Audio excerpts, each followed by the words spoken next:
오늘도 우리들에게 신실하게 역사하시는 그 주님을 바라보면서 우리 함께 기쁨으로써 고백하며 나가기를 소망합니다.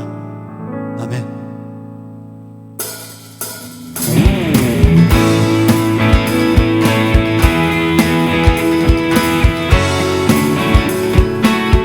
우리의 모든 것들을 채우시는 주님, 오늘도 우리가 주님만을 고백하며 나가기를 원합니다. 갈급한 내 맘,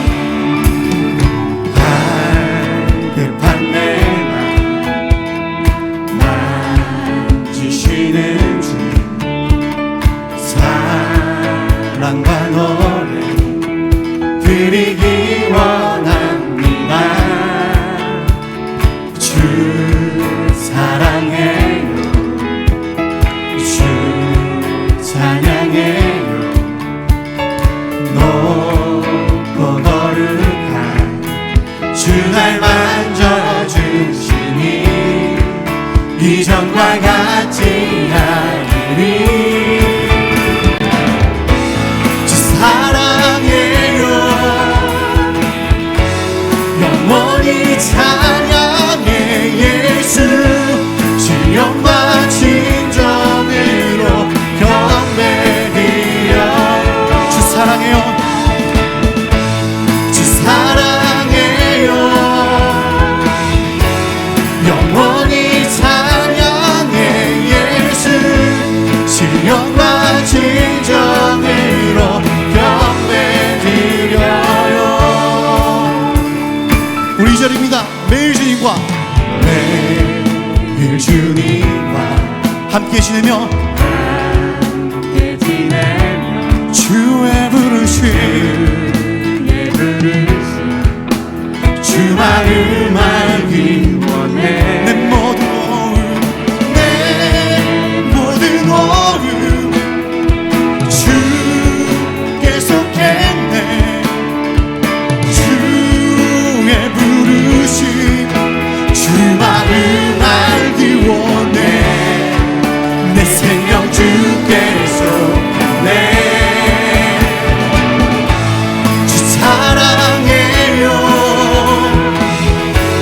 영원히 찬양해 예수. 주 영과 진정으로 경배드려요. 주 사랑해요, 주 사랑해요, 영원히 찬양해 예수. 주 영과 진정으로 경배. 예수 이름 높이 올려드리세요. 예수 이름 높이 올려드리세. 한 목소리로 소리 높여 모두 외치세.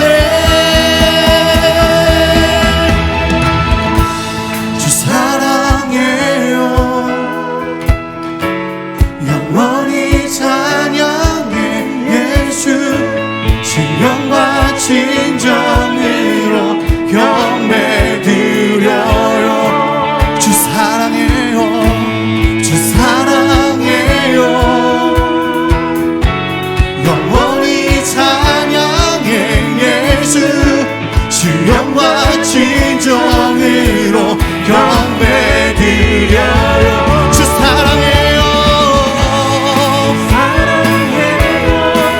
영원히 주만 찬양해. 나의 모든 것 영과 진정으로 주 사랑해요, 주 사랑해요,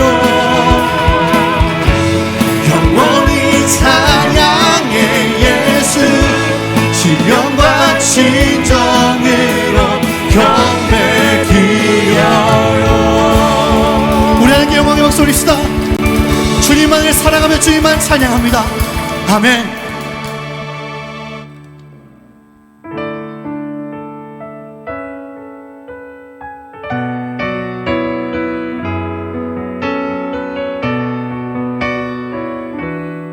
우리 믿음으로 고백하며 나아갑시다. 내게 허락하신 시련을 통해 나의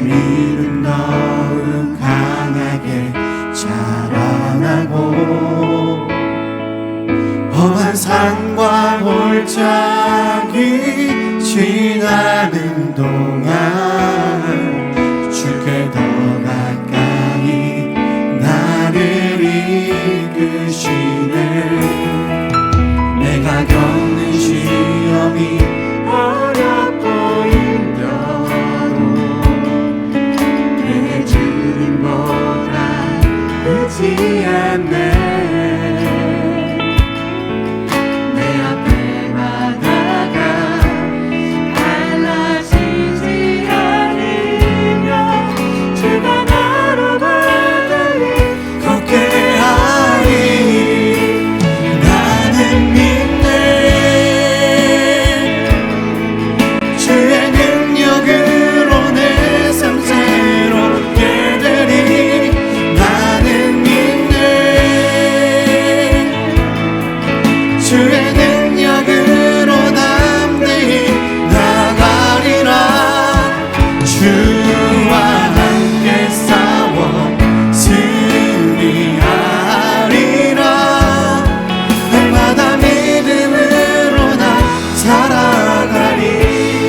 한번더 고백하며 나아갑시다. 내게 허락하신 시련을 통해 나의 믿음 더욱 강하게 자라나고 험한 상과 골짜기 지나는 동안 주께 더 가까이 나를 이끄시네. 내가 겪는 시험이 어렵고 힘겨워도 내 주님보다 크지 않네. 내 앞에 바다가 갈라지지 않으면 주가 나로 바다 위 걷게 하리. 나는 믿네. 주의 능력으로 내 삶 새롭게 되리. 나는 믿네. 주의 능력으로 담대히 나가리라. 주와 함께 싸워 승리하리라. 날마다 믿음으로 나 우리 고백해요. 나는 믿네. 나는 믿네.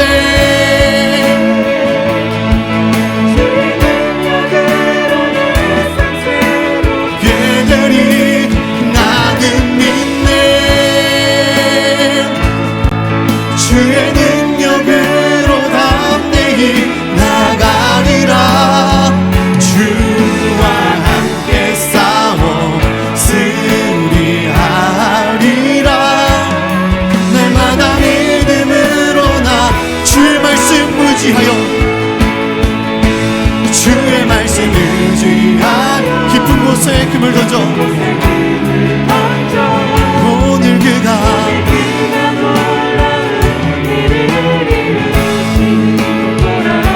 주의 말씀 의지하여 믿음으로 금을 던져 믿는 자에게 능치 우리 처음부터 고백하며 나갑시다.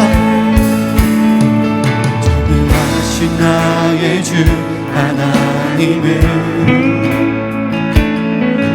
능치 못하실 일 전혀 없네. 우리의 모든 간구도 우리의 모든 생각도 우리의 모든 꿈과 모든 소망도 신실하신 나의 주 하나님은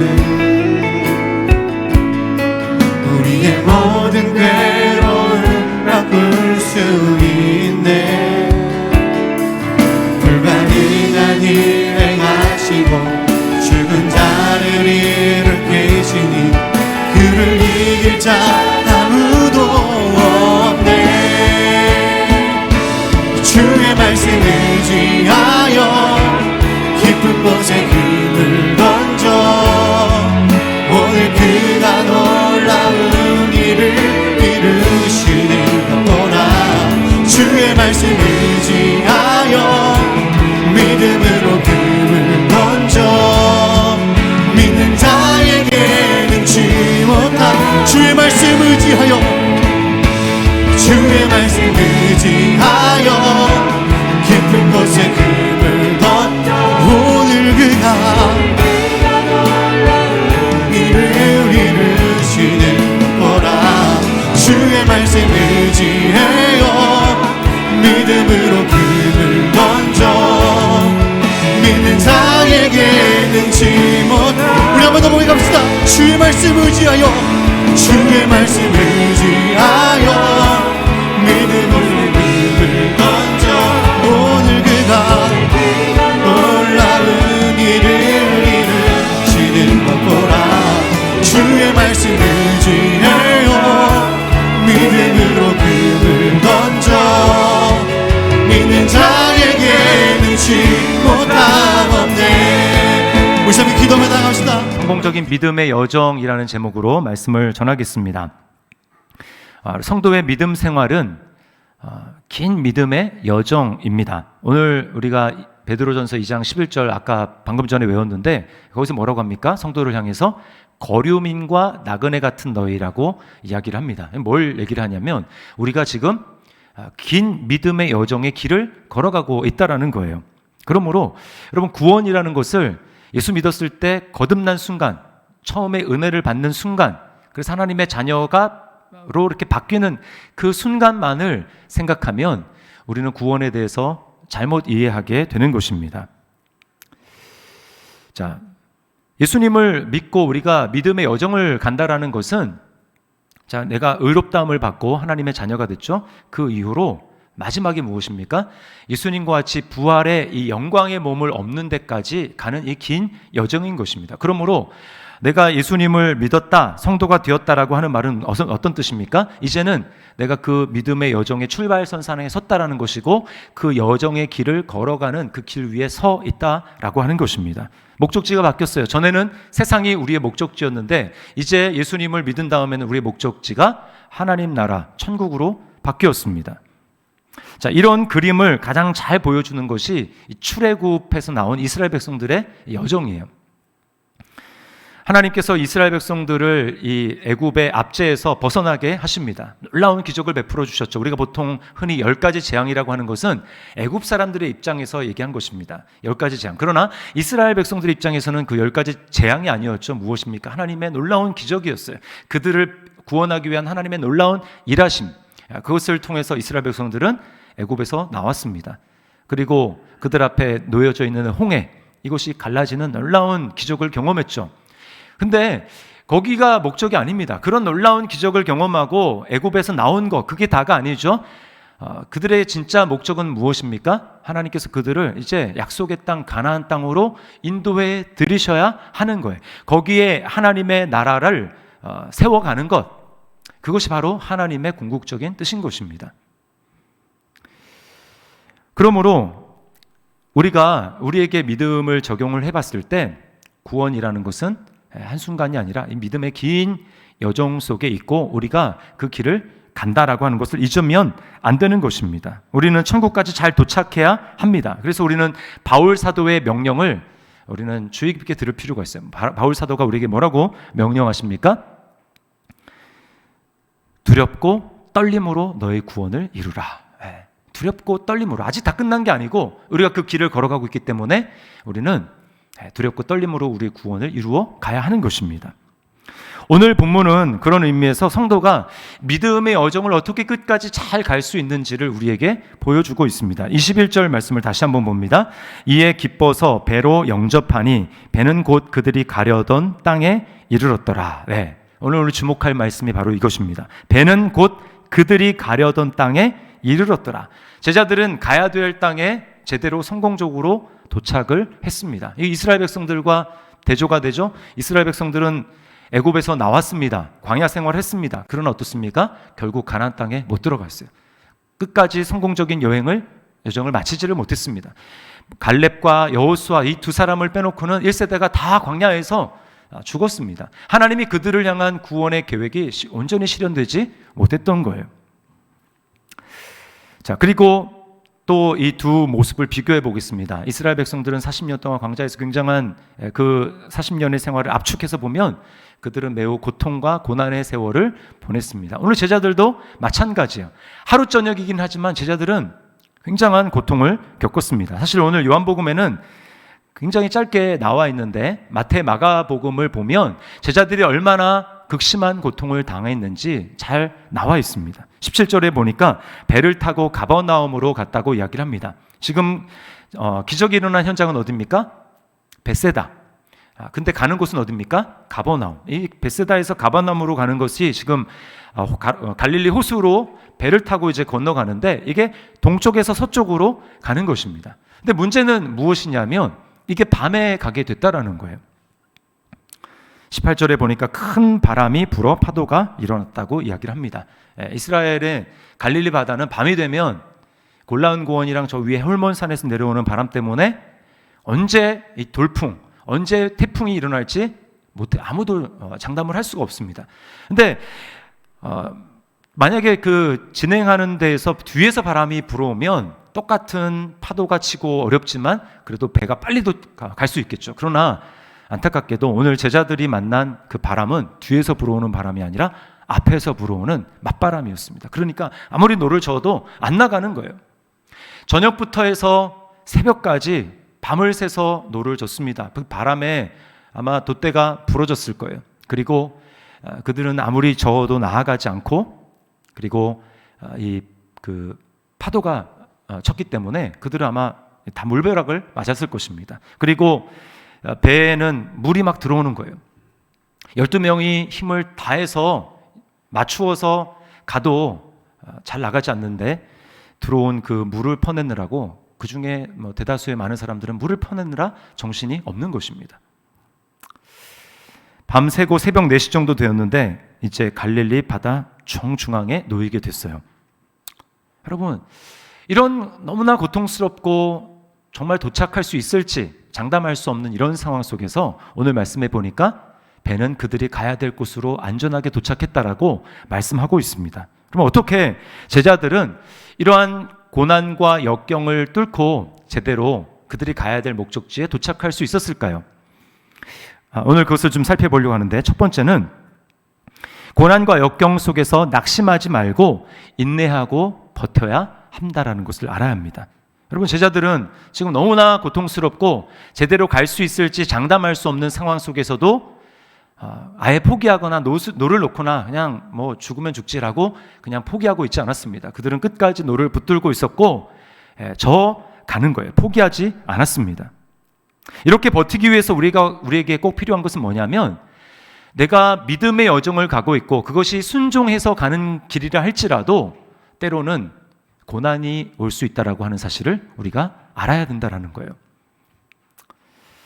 여러분, 고난은 꼭 불순종해서 당하는 것이 아닙니다. 물론 불순종하면 하나님께서는 그의 사랑하는 백성들에게 고난을 허락하십니다. 왜요? 그쪽으로 계속하면 망하는 길이니까 하나님께서 포기하지 않는 사랑을 보여주시기 위해서 고난을 허락하시는 것입니다. 그 대표적인 예가 구약의 이 요나 선지자입니다. 그렇죠? 하나님은 니느웨로 가라고 했는데 요나는 그게 너무 싫어서 다시스로 갑니다. 어떻게 됩니까?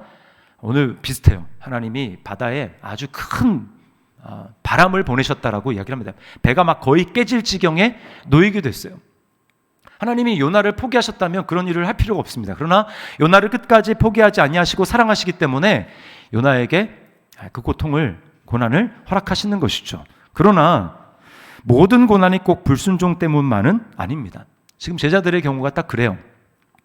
제자들이 지금 이 벳세다에서 가버나움으로 가는 그 뱃길을 이용하는 그것은 전혀 제자들의 의도와는 상관이 없는 것이었습니다. 제자들은 그냥 예수님과 같이 있고 싶었어요.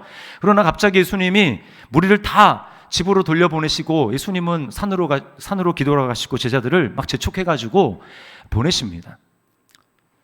아마 제자들이 황당했을 것 같아요. 우리는 지금 분위기 좋고 거기 오병이어 기적을 보지 않았습니까? 그리고 거기 축제가 일어났기 때문에 거기 더 머물고 싶고 예수님과 함께 있고 싶었어요. 그러나 예수님이 그걸 허락하지 않으시고 제자들을 건너 보내는 것 아닙니까? 자, 그렇게 해서 만약에 예수님이 그렇게 명령하신 길이니까 거기에 순종해서 등 떠밀려서 왔으면 어떻게 돼야 됩니까? 뭘 기대합니까? 그러면 환경이라도 좀 맞바람이 아니라 뒤에서 바람이 불어서 신속하게 목적지에 도착했으면 좋겠다, 이렇게 기대할 수 있는 것 아닙니까? 그러나 정반대의 상황이 일어났고 너무나 고통스럽고 역경으로 제자들은 힘들어하고 있는 거예요. 제자들의 아이디어가 아닙니다. 순종해서 갔음에도 불구하고 이런 어려움이 닥치는 거예요. 제가 보면 우리 성도들 가운데서도 그래도 하나님의 뜻대로 살아보려고 하고 믿음 생활을 하려고 하는데 원치 않게 고난과 고통을 당하는 성도들을 보게 됩니다. 때때로는 사업이 실패하기도 하고 원치 않는 실직을 당하기도 해서 재정적으로 막 너무나 압박을 경험하는 거예요. 그런가 하면 갑자기 어느 날 병원에 갔더니 덜컥 암입니다. 원치 않는 그런 선고를 받습니다. 그런 그 선고가 때때로는 오랫동안 치료를 한다 할지라도 이게 정말 완치가 될 것인지 알 수 없는, 기대할 수 없는 그런 질병, 육체적인 질병이기도 하고 또는 정신적인 질환을 받기도 해요.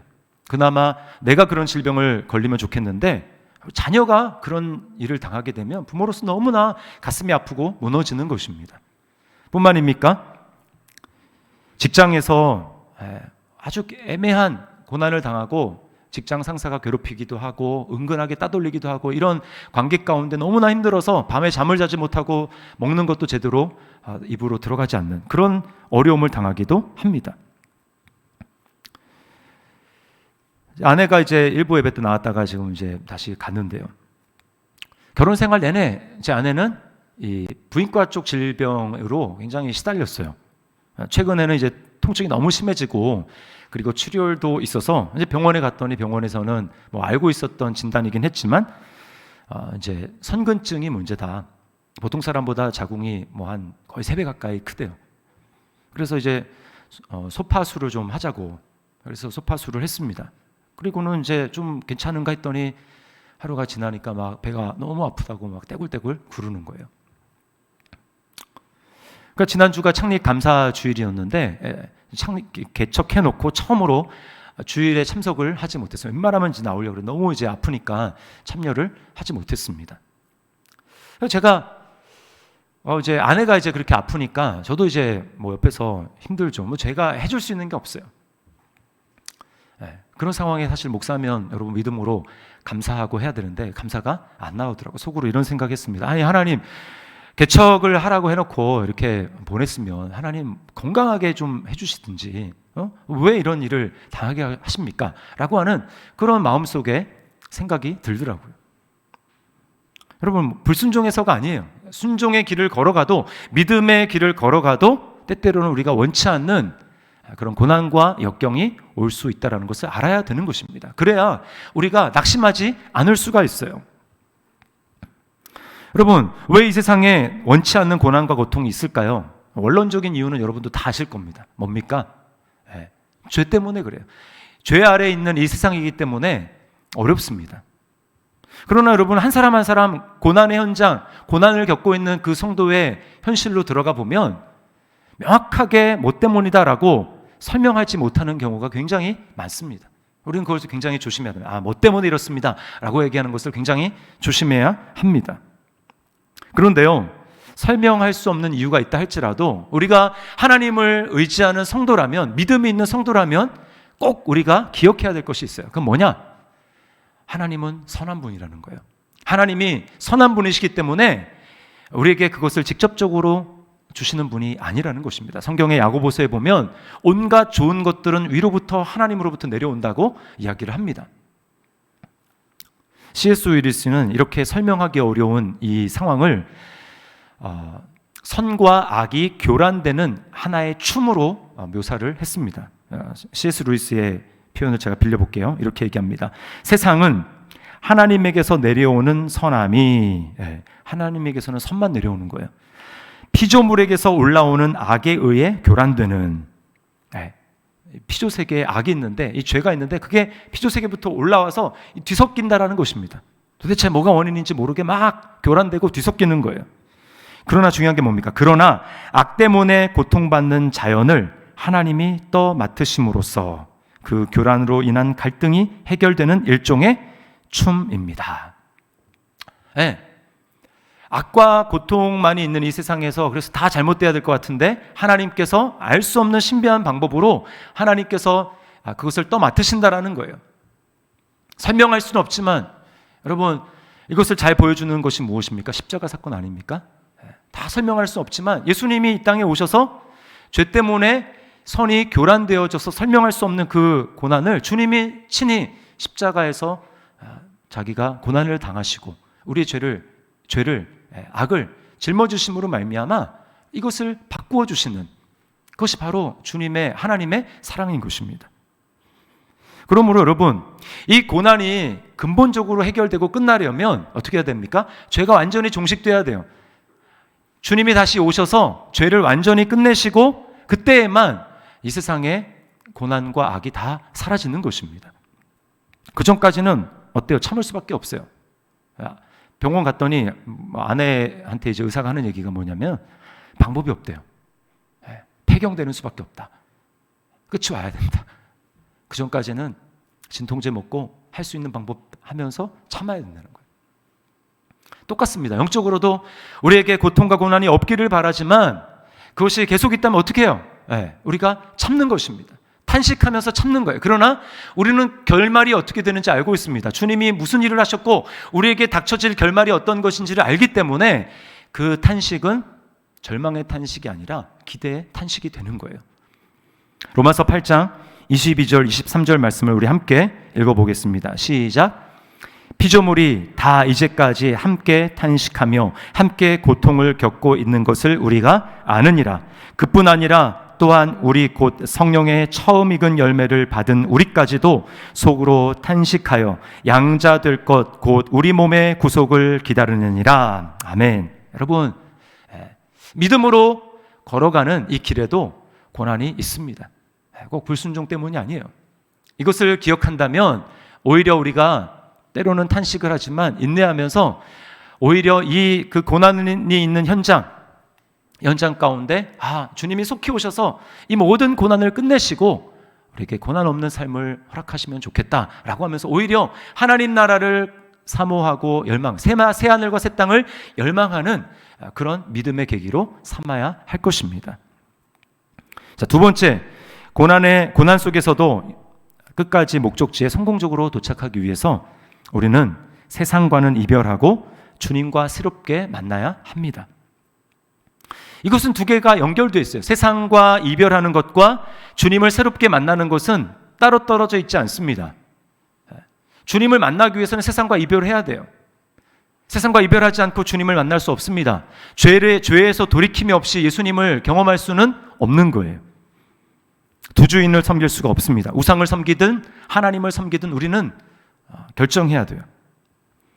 그리스도인이라면 세상과 이별하고 주님을 새롭게 만나는 이것이 한두 번의 큰 행사로 끝날 것이 아니라 주님 앞에 서는 그날까지 우리 생명의 호흡이 닿는 그 순간까지 순간순간 매 순간마다 매일매일 새롭게 반복되어야 될 일이라는 것입니다. 자, 제자들을 보세요. 생업을 버리고 예수님을 쫓았습니다. 그리고 가족들을 다 뒤로 하고 예수님을 쫓았어요. 그러면 다 될 것 같죠? 그러나 그렇지 않았습니다. 여러분, 이것을 우리에게 적용해 본다면 뭡니까?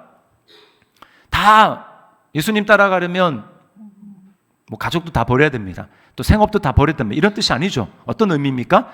예수님을 최우선순위로 정하고 어떤 갈등이 놓였을 때 그 갈등되는 대상을 버리고 예수님을 선택한다라는 거예요. 예수님을 최우선적으로 선택한다라는 것입니다.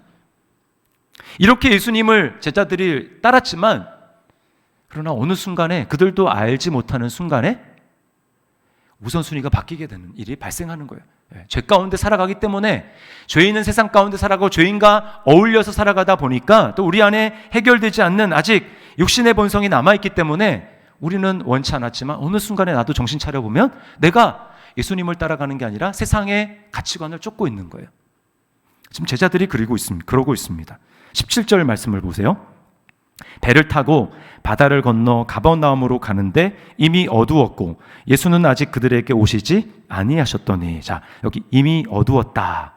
이 말은 1차적으로는 그냥 밤이란 얘기예요. 그런데 요한복음에서의 어둡다, 이 어둠이라는 것은 단지 물리적인 것만 얘기하는 게 아니고 영적인 의미가 있습니다. 이 말은 제자들이 지금 영적으로 캄캄한 상태라는 거예요. 제자들이 그 예수님을 왕으로 세우고 했던 그 무리들에 속해서 제자들도 똑같이 그들에게 편승해서 그렇게 변했다라는 것입니다. 니고데모 같은 경우를 보세요. 밤에 예수님을 찾아왔죠. 그것은 밤에 진짜 찾아온 것이지만 니고데모의 영적인 상태를 보여주는 거예요. 거듭나지 못했고 이스라엘 선생이라고 하면서도 예수님이 어떤 분이신지를 알지 못하고 아직 거듭나지 못한 그런 니고데모의 상태를 밤이라고 표현하는 것입니다. 오늘 제자들도 마찬가지예요. 자, 그러면 지금 제자들이 빠져있는 영적인 어두움은 무엇일까요? 제자들은 왜 예수님을 다시 만나야 될까요? 제자들이 결별해야 될 세상의 가치관은 무엇입니까? 그것은 한마디로 종교화입니다. 종교화된 거예요. 종교화란 말은 예수님 자체를 목적으로 삼는 것이 아니라 예수님을 수단과 도구로 삼는 것을 말하는 것입니다. 예수님을 나의 야망을 이루는 도구로 삼는 거예요.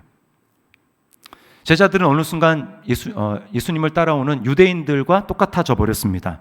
자, 14절 말씀을 보세요. 그 사람들이 누굽니까? 떡을 먹고 배부른 예수님의 기적을 경험한 유대인 무리들입니다. 그 사람들이 예수께서 행하신 이 표적을 보고 말하되 이는 참으로 세상에 오실 그 선지자라 하더라. 자, 여기 보면 예수님에 대해서 뭐라고 합니까? 그 선지자. 이거는 신명기의 모세가 말한 것입니다.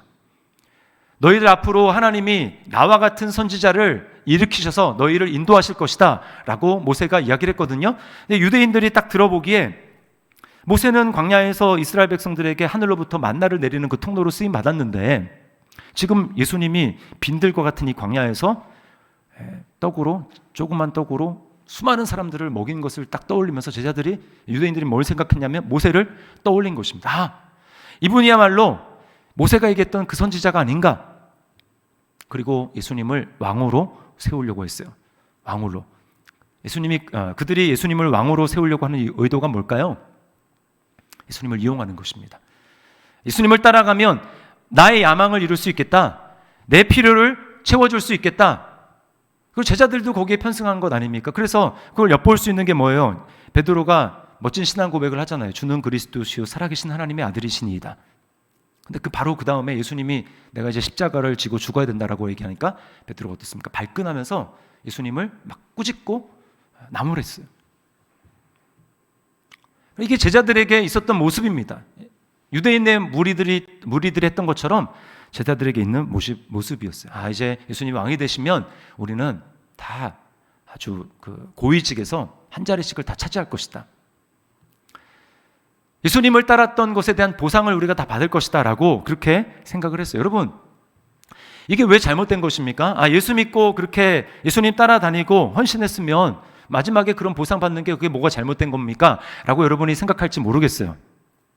여러분, 제가 그걸 뭐라고 하는 것 자체, 그 보상받는 것 자체를 뭐라고 하는 것이 아닙니다. 왜 문제가 될까요? 자, 예수님 자체에 관심이 없기 때문에 문제입니다. 예수님이 아니라 예수님을 통해서 얻을 그 무엇에 더 관심이 많기 때문에 문제가 되는 거예요. 목적이 바뀐 것입니다. 예수님 자체가 목적이 아니라 예수님이 내게 주실 수 있는 게 목적이 되고 그것을 얻기 위해서 예수님은 도구와 수단으로 삼는 것이죠. 실제로 내가 추구하는 것은 예수님이 아니라 나의 성공, 나의 편안한 삶입니다. 여러분, 왜 지금 예배드리고 계십니까? 여러분, 왜 예수님을 믿습니까? 왜 말씀을 보고 왜 기도합니까? 그 이유가 뭐예요? 예수님을 알고 어떤 분이신지를 알고 그리고 예수님을 사랑하고 주님의 말씀에 순종하고 그래서 천국 가는 그날까지 내가 눈에는 보이지 않고 때때로 예수님을 놓칠 수 있지만 그럼에도 불구하고 내가 그 주님의 손을 잡고 한 걸음 한 걸음 주님과 동행하며 살아가는 것, 주님과의 인격적인 교제를 하며 그분을 알아가고 그분을 사랑하는 것, 여러분, 그것이 예수님 자체를 목적으로 삼는 삶이죠. 그런데 그렇지 않고 내가 얻는 것 얻으면 이제 예수님 뭐 있어도 그만 없어도 그만, 그것은 예수님을 이용하는 것입니다. 예수님을 목적이 아니라 수단과 도구로 삼는 거예요. 여러분 그 사랑의 불시착이라는 드라마 보셨습니까? 이제 한 2, 3년 된 걸로 알고 있는데 제가 그 드라마를 보면서 거기서 정말 이런 장면을 봤어요. 그 드라마에 이제 손예진 씨가 그 주인공으로 나오지 않습니까? 그 세리 그룹의 대표인 윤세리로 나오는데요. 아직 결혼을 하지 않는 독신녀로 나옵니다. 세리 그룹의 회장이에요. 어느 날 패러글라이딩을 이제 했는데 갑자기 돌풍을 만나가지고 가야 될 목적지가 아니라 북한에 이제 불시착을 하게 됩니다. 자, 근데 제가 말씀드리는 그게 아니고 이 윤세리의 큰 올케가 있어요. 근데 큰 올케가 교회를 다니는 사람입니다. 그 교회 다니는 사람으로 나와요. 근데 여러분 교회를 다니면 만약에 신우가 그런 일을 당했으면 어떻게 해야 됩니까?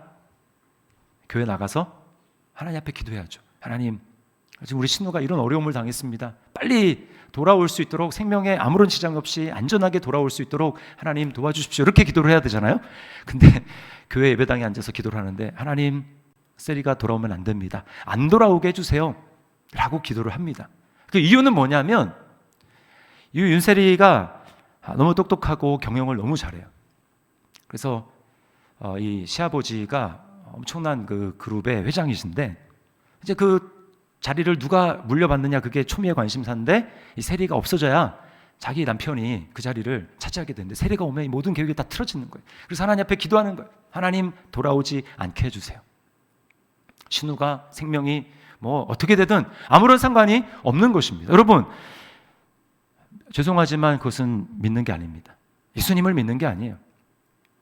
예수님을 이용해서 내가 원하는 야망, 내가 원하는 욕심 그것을 이루게 하는 예수님은 도구에 불과한 것입니다. 하나님은 그냥 수단에 불과한 거예요. 그런 믿음으로는 여러분 우리가 신앙의 여정을 할 수가 없습니다. 세상에 왜 성도들이 욕을 먹고 교회가 욕을 먹습니까? 바로 이것 때문이에요. 예수님을 목적으로 그분 자체를 우리가 기뻐하고 섬기는 것이 아니고 말로는 예수님을 섬긴다고 하는데 예수님이 목적이 아니고 수단입니다. 도구입니다. 그래서 욕을 먹는 거예요. 그리고 이렇게 된 데는 목사의 잘못이 큽니다. 제가 이제 몇 년 전에 등록 신방을 이제 하러 우리 성도 가정에 갔는데요. 이분이 이제 교회 생활을 굉장히 오래 하셨어요. 근데 하시는 얘기가 뭐냐면 자기가 교회 생활을 그렇게 오래 했는데 이제 와서 돌이켜 보니까 복 받기 위해서 그냥 교회 다녔다는 거예요. 지금 깨닫고 보니까 복 받기 위해서. 그러니까 하나님을 섬기기보다는 하나님을 이용했다라는 거죠. 열심히 교회를 다녔지만 하나님이 진짜 원하시는 것이 무엇인지 몰랐다라는 거예요. 이제 최근에야 조금 깨닫기 시작했다라는 것입니다. 그러면서 저한테 이렇게 말씀하셨어요. 이게 다 목사님들 책임입니다. 목사님이 제대로 가르쳐 주셨다면, 목사님들이 제대로 성도들에게 가르쳤다면 이러지 않았을 텐데 목사님들이 제대로 못 가르쳐 주시니까 이런 일이 있는 거 아닙니까? 라고 이야기하셨어요. 제가 겉으로 이제 그 얘기를 들으면서 속으로는 이렇게 생각했습니다. 왜 나한테 그래? 나 안 그랬는데 나는 아닌데. 근데요, 제가 말씀을 준비하면서 하나님이 제 모습을 깨닫게 하셨어요. 제가 강단에서는 이제 복음을 여러분에게 설교하지 않습니까? 복음, 예수님만을 우리가 섬겨야 된다. 근데 제가 성도들을 신방하면서 예를 들면 이제 뭐 기도 제목을 물어보는데 제가 요즘에 하나님과의 관계는 어떻습니까? 이런 것을 물어보기보다는 요즘에 사업은 어떻습니까? 자녀는 어떻습니까? 이런 육신적인, 제가 그것을 중요하지 않다라고 말씀드리는 게 아니고 어디에 더 치중하고 있었는가를 생각해 보니까 저 또한 문제 해결, 성도의 삶의 문제 해결. 근데 담임 목사가 되니까 참 그 부분이 크게 와닿긴 해요. 바로 성도들이 잘 돼야 되는데. 그래서 성도들에게 먼저 그런 부분에 더 관심을 갖고 질문을 하고 그리고 이제 기도를 하게 되니까 성도들의 입장에서 어떻게 은연중에 그런 의도는 아니었지만 그렇게 하다 보니까 은연중에 뭐가 더 중요하게 생각이 될까요? 문제 해결하는 게 더 중요한 거구나. 하나님은 그렇게 이용하는 거구나 라고 하는 생각을 저도 모르게 성도들에게 심어주고 있는 것이죠. 하나님이 그걸 깨닫게 하셨어요. 제가 회개했습니다.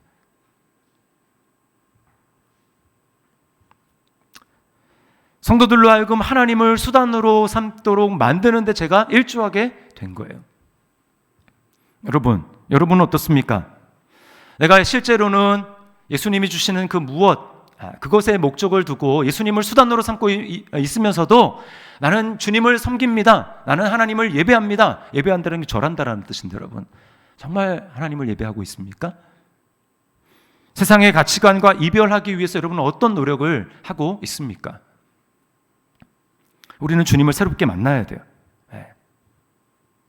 우리의 목적이 되시는 분으로, 우리 삶의 최우선순위가 되시는 분으로 주님을 다시 만나야 하는 것입니다. 무리와 제자들의 차이는 이것밖에 없어요. 똑같이 기적을 경험했죠. 그러나 무리는 흩어지고 예수님을 새롭게 만나지 않았습니다. 그러나 예수님께서는 제자들에게 다시 오셔서 너희 그런 나로 알고 있으면 안 되고 너희 삶의 목적으로 나를 다시 만나야 된다 라고 하면서 주님은 물 위로 걸어오시고 제자들을 고난 가운데, 역경 가운데 만나주신 거예요.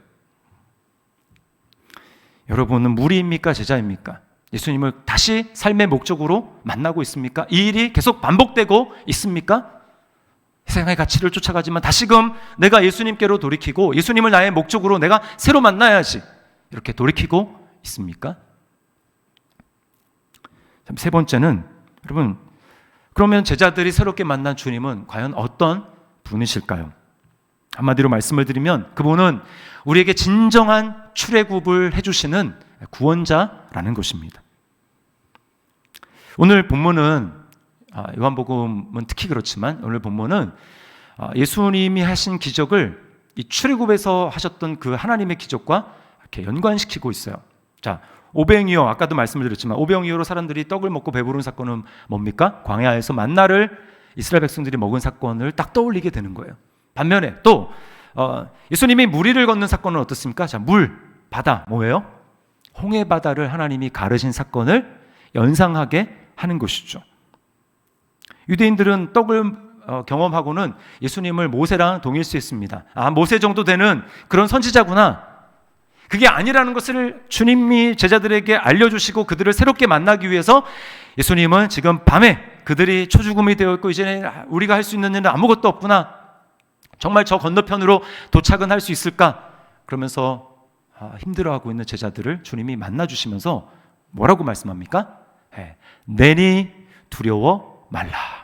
내니 두려워 말라. 여기 제가 주목하고 싶은 말은 이 내니라고 하는 말이에요. 내니. 이게 헬라어로는 에고 에임인데 영어로 하면 I am that I am 이런 뜻입니다. 번역하면 나는 나다 또는 나는 스스로 있는 자다라고 하는 뜻이에요. 여러분, 나는 스스로 있는 자다 하면은 뭐가 떠오르십니까? 여호와 하나님이 떠오르죠. 모세를 만나 주셨던 떨기나무에서 모세를 이스라엘 백성들을 출애굽시킬 자로 하나님이 만나 주시면서 모세가 하나님께 물어봅니다. 하나님, 내가 하나님의 말씀에 순종해서 내 백성에게 가서 하나님이 너희를 나와 함께 출애굽시키라고 했다라고 말하면 그들이 야, 너를 우리한테 보낸 하나님의 이름이 뭐냐 도대체? 라고 물을 텐데 뭐라고 대답하면 좋습니까? 라고 할 때 그때 하나님이 모세에게 말씀하신 것이 나는 스스로 있는 자니라 라고 하는 거예요. 나는 나다. 무슨 말입니까 지금? 과거에 이스라엘 백성들, 그래서 모세를 사용해서 이스라엘 백성들을 바로의 압제에서 이집트에서 이끌어내신, 출애굽시키신 그 하나님이 지금은 어떤 하나님이라는 거예요? 우리를 위해서 나타나신 예수 그리스도, 그분이 바로 진정한 출애굽을 우리에게 해주실 분이라는 것입니다. 과거의 출애굽과 비교를 해봅시다. 과거는 육신적인 출애굽이에요. 몸이 애굽에서 나왔을 뿐입니다. 그러나 예수님을 통해서 우리에게 주시는 진정한 출애굽은 무엇입니까? 육신적인 출애굽이 아니고 우리를 죄와 마귀와 사망으로부터 건져내셔서 영원한 하나님 나라로 인도해 주시는 진정한 출애굽을 이루어 주실 분이 바로 예수 그리스도 우리의 구원자라는 것입니다. 예수님이 우리를 위해서 어떻게 하셨습니까? 저와 여러분을 죄와 죽음에서 자유하게 하기 위해서 예수님이 우리의 죄가 되어주셨어요. 우리의 죄. 그리고 십자가에 달리셔서 죽으심으로 말미암아 죽음을 영원히 죽이셨습니다. 죽음을 죽으셨어요. 사망을 죽이셨어요. 그리고 부활하셨습니다. 그래서 주님께서 우리의 구원자가 되실 수 있는 거예요. 오늘 풍랑이 있는 파도, 고난이 있는 그 파도를 발로 밟으시면서 오신 주님을 생각을 해보십시오. 그게 뭐예요? 너의 인생 가운데 가장 중요한 파도인, 가장 위협이 되는 파도인 영원한 죽음을 내가 십자가로 끝냈기 때문에 더 이상 너희를 위협할 수 있는 인생의 파도는 없다. 예수 그리스도를 우리가 의지하고 그분 안에 머물고 주님을 붙들며 믿음으로 바라보며 나아갈 때 우리 삶 가운데 때때로 어려운 풍랑, 고난과 역경이 있을 수가 있지만 여러분, 그것이 우리를 침몰시킬 수 없다라는 거예요. 그것이 천국 가는 우리의 여정을 중도에 포기할 수 없도록 한다라는 것입니다. 제자들이 오늘 예수님을 그렇게 영접했죠. 21절 말씀을 보세요. 자, 이에 기뻐서 배로 영접하니 배는 곧 그들이 가려던 땅에 이르렀더라. 자, 예수님을 새롭게 만나고 새롭게 영접했더니 이제 그들이 가려던 땅에 이르렀다라고 말씀하고 있는 것입니다. 여러분, 우리는 육신으로는 예수님을 영접한 제자들처럼 예수님을 영접할 수 없어요. 그러나 제자들이 배로 영접했던 그 예수님이 오늘날 저와 여러분에게는 성령으로 우리와 함께 하십니다. 그리고 우리를 천국 가는 그날까지 떠나지 아니하시고 우리와 함께 하시고 고난과 역경에도 우리를 떠나지 않으시고 지키시는 분이 성령 하나님이시기 때문에 우리가 그분을 바라보고 붙들고 믿고 의지하면 우리는 반드시 믿음으로 여정을 성공하고 주님께서 우리를 실패 없이 하나님 나라로 인도해 주실 줄 믿습니다. 여러분, 이것을 믿어야 하는 거예요. 이것을 정말 믿으면 여러분, 우리 삶에 고난과 역경의 그런 고난이 찾아올 때, 파도가 찾아올 때 우리가 두려워하지 않습니다. 담대하게 나갈 수 있는 거예요. 최근에 우리 교회 집사님 한 분이 병원에서 검진을 받다가 암이라는 것을 알게 됐습니다. 그런데 이제 다행히도 아주 초기였어요. 그래도 여러분, 이제 암이라는 것은 아무리 초기여도 그게 내가 이제 암이 걸렸다라고 하면 그건 다른 문제잖아요. 이게 뭐 혹시나 재발이 되진 않을까, 뭐 이런 염려와 걱정, 불안이 다 있습니다. 근데 이 집사님이 그런 불안이 없는 거예요. 그러면서 오히려 너무너무 감사하다고 하는 것입니다. 이렇게 고백을 했어요. 목사님, 초음파를 여태까지 엄청 많은 분들이 보셨는데 하나같이 이걸 발견하다니 너무 놀랍다 였어요. 그러니까 초기에 발견하기가 거의 어려운데 발견한 것 자체가 감사하다라는 거죠. 정말 너무너무 감사한 시간을 보내고 있고 중보기도의 힘으로 같이 병원을 동행한 엄마가 너는 무섭지도 않고 감정이 아무렇지도 않냐고 할 정도로, 심지어 저 자신도 믿을 수 없을 정도로 요동치는 부분 없이 감사하게 하루하루 보내고 있어요. 여러분, 사실은 이 암을 만났다는 것은 요동쳐야 정상입니다. 내 삶에 암이라니 이게 무슨 얘기야? 라고 하면서 두려워야 정상이죠. 지금 파도를 만난 것입니다. 고난과 역경을 만난 거예요. 그런데 뭐예요?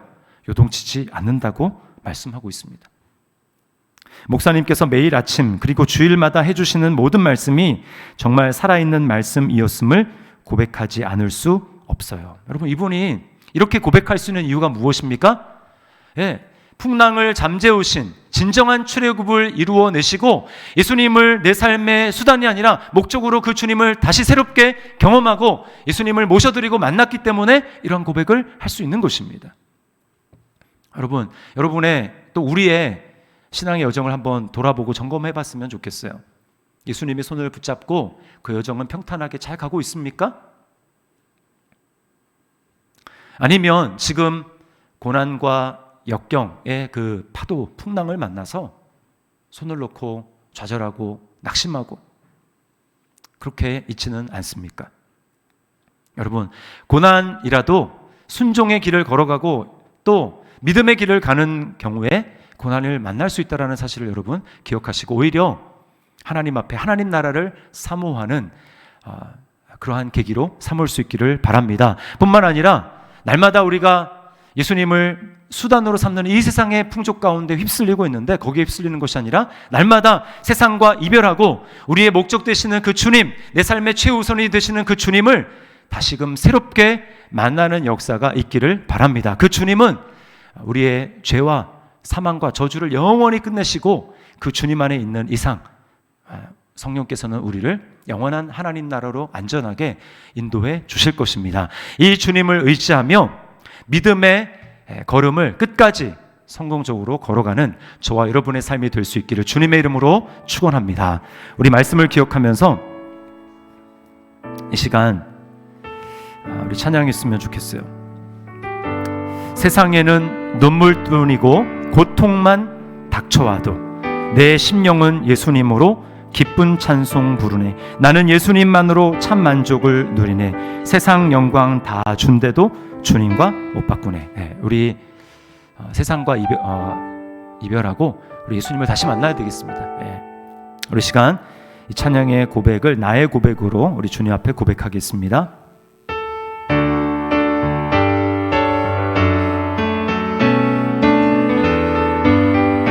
세상에는 눈물뿐이고 세상에는 눈물뿐이고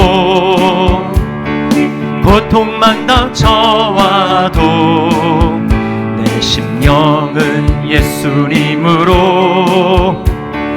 기쁜 찬송 부르네. 아멘.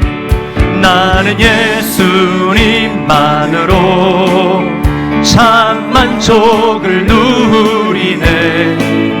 세상 영광 다 준대도 주님과 못 바꾼 한숨 쉬는 불행 이변에 한숨 쉬는 불행 이변에 기쁜 찬송 부르니 괴로움을 주던 환경이 천국으로 변했네. 아멘.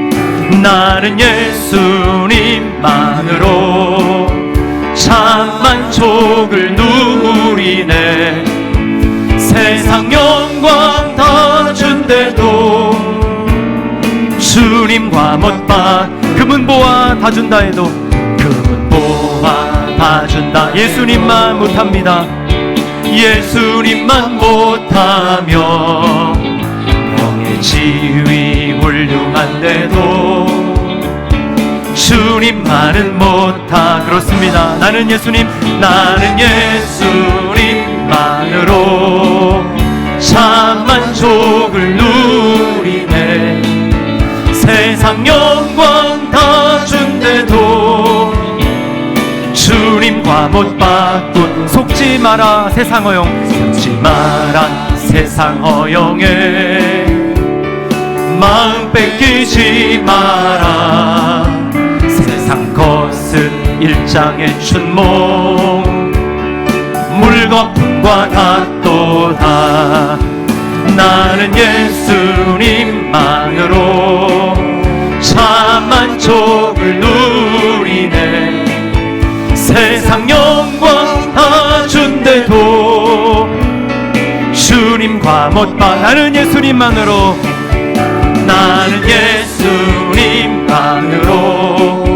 참 만족을 누리네. 세상 영광 다 준대도 주님과 못 봐. 우리 두 손을 가슴에 모으고 나는 예수님만으로 예수님을 나의 목적으로 삼습니다. 만족을 누리네. 세상 영광 다 준대도 주님과 우리 다시 한 번만 고백합시다. 나는 예수님만으로 그 주님 다시 만나기 원합니다. 참 만족을 누리네. 세상 영광 다 준대도 주님과 못 바꾸네. 주님과 못 바꾸네. 우리 말씀 기억하면서 기도합시다. 여러분 신앙의 믿음의 여정을